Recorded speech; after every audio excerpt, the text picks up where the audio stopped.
So today is Wednesday, October 16, and earlier today, extended family from Lyle and Eric Menendez gathered outside the district attorney's office to hold a press conference with their lawyers, and it was something like 20 family members. Something I should say though is that I am not a lawyer. I've not been to law school, and I don't know the legal terms. I don't know the correct jargon for any of this, but this is my understanding as like a normal person who is not a lawyer but who is very smart and has critical thinking abilities that she likes to use. Hi, my name is Didi Beck. I'm a filmmaker, a psychic, an ex-journalist, and a human being with a conscience. So last week I went to the Menendez family home in Beverly Hills and I felt a whole lot. I'm an empath and I'm a psychic, and when I was there was this really dark energy, and I have recently watched Ryan Murphy's Monsters, the Lila and Eric Menendez story.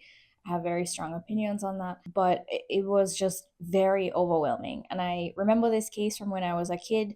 I am in my 30s now, and I've never forgotten it. It's always had an impact on me. It's haunting, it's sad, it's heartbreaking. So I'm invested in this story and the human beings who are alive and survived all of this absolute tragedy surrounding this case. So yeah, that's why I'm doing this. I'm also a filmmaker, and ethics regarding telling stories about true things that have happened, especially when it involves people who are still alive. That is something I am constantly thinking about.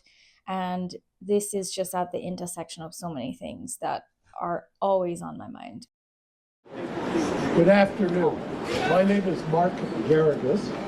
I, along with Cliff Gardner, represent Lyle and Eric Menendez. Mark Garagos came out first, and he outlined the new evidence that essentially made it possible for the family to talk to the DA's office. Those pieces of evidence were that a former member of the band Menudo, which is a band that Jose Menendez was responsible for creating in part, he came forward with his story of being raped by Jose Menendez, which of course supports the boys' claims that they were being sexually abused by their father. And the second piece of evidence that came forward was a letter that Eric had written to his cousin Andy 8 months before the murder happened, which detailed how afraid he was and detailed the abuse, just proving that this was happening, that he did tell someone and he was actually very, very afraid, and that they did not make all of this up to get insurance money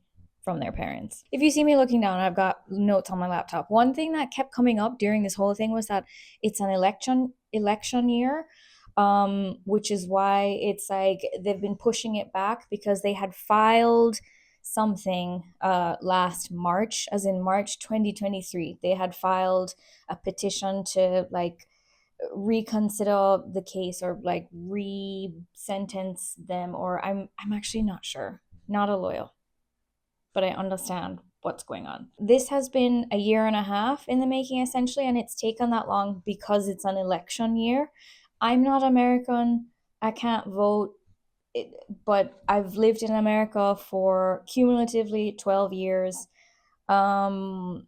This place has some really confusing laws and some really confusing politics, but many people are suspecting that the reason it's getting attention now and traction now is because of Ryan Murphy's show. Again, strong thoughts on that. I'm making a separate video in which I will detail those thoughts. Mark Garagos was also talking about how the brothers within prison, they kind of have resigned that they will live their lives in prison, and instead of giving up, instead of like giving in to the darkness and the shadow that has overshadowed their entire lives, they have been able to make good happen for themselves and focus on the light that they can bring into their lives and other people's lives while in prison. Lyle graduated earlier this year with a Bachelor of Arts in, I think it was sociology, but he did that in prison through a program that the Donovan prison in San Diego has with UC Irvine,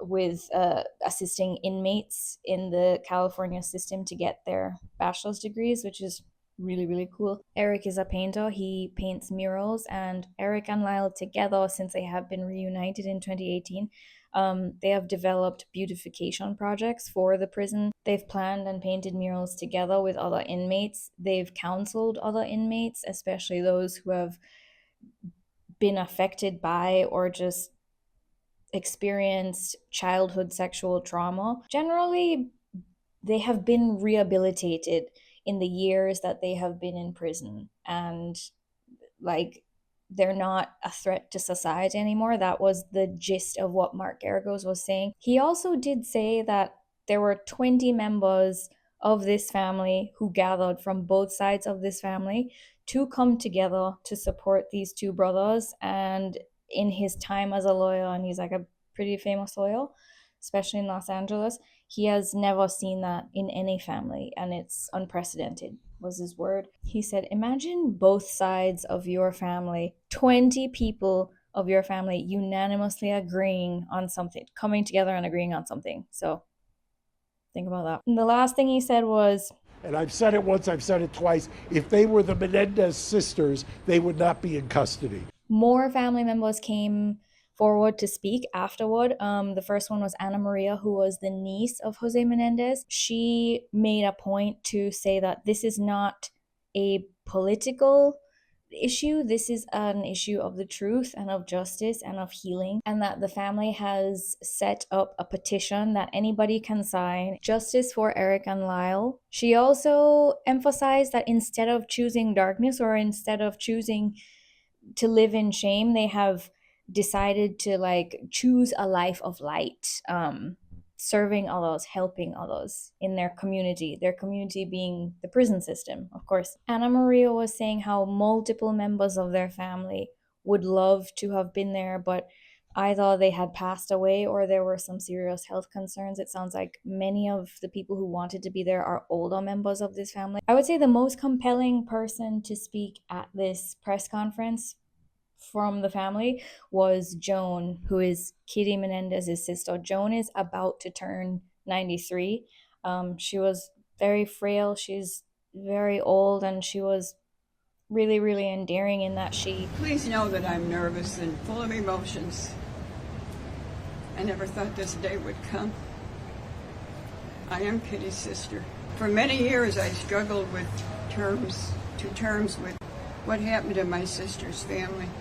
It was a nightmare none of us could have imagined. But as details of Lyle and Eric's abuse came to light, it became clear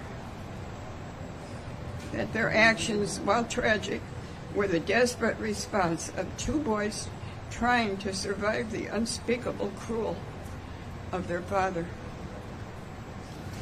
As their aunt, I had no idea of the extent of the abuse they suffered at the hands of my brother-in-law. None of us did. But looking back, I can see the fear and tension that their father had instilled on them.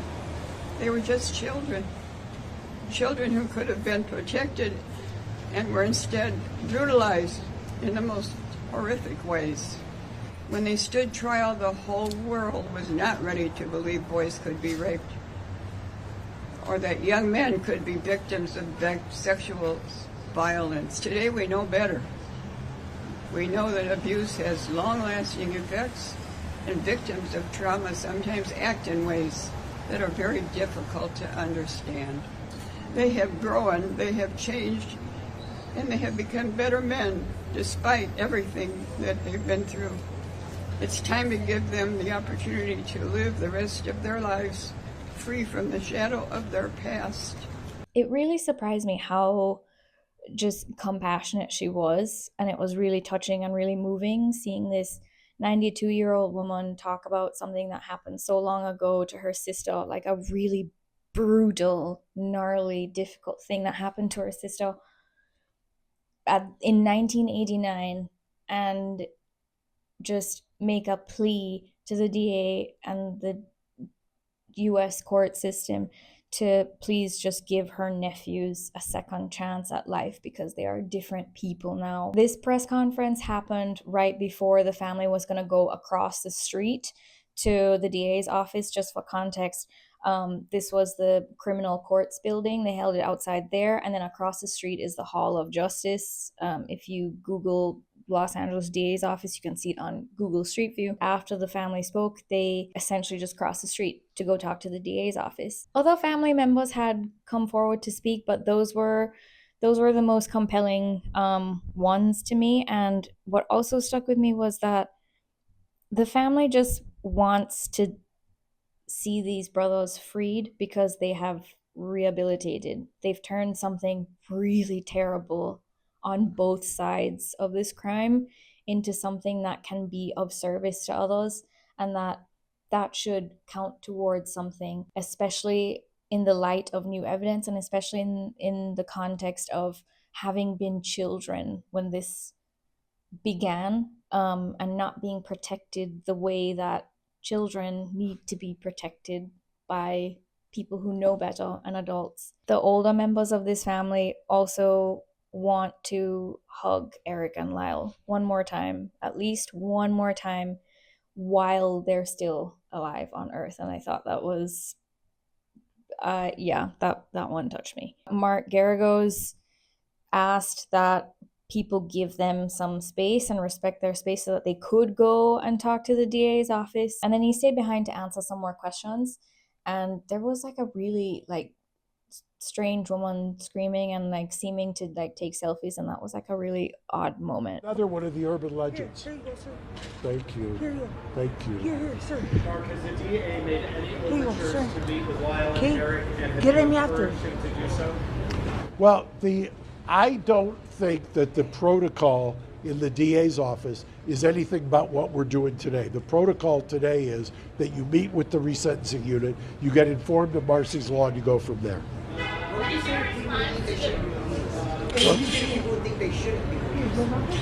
I don't know. I will tell you, I've represented, excuse me for 1 second. Okay, sir. What was in court? Okay. The final question of this press conference that Mark Garagos had answered was, what do you have to say about Ryan Murphy's show, and potentially Ryan Murphy saying that this movement, this forward motion of this case, was because of him and the show? Somebody, some wag, I don't know who it was, I could give him credit, said about Ryan Murphy that of course he's going to take credit. I didn't say it, so I don't know the man. Which to me sounds like, if this ends positively for the family, meaning Eric and Lyle are released from prison by being resentenced to time served or whatever it is, Ryan Murphy will be taking some sort of partial or full credit for making this happen in a timely way, at least, because it's been a year and a half since they presented this new evidence. Again, I need to reiterate that I'm not a lawyer. My explanations, my relaying of information to you is as a normal person who is understanding this as a normal person, as opposed to a lawyer. Don't know the jargon, and I'm explaining it as best I can. And this case has deeply emotionally affected me, and that's why I'm keeping up with it. And I have a nephew, and I think about that. And I think we all need to protect each other out here.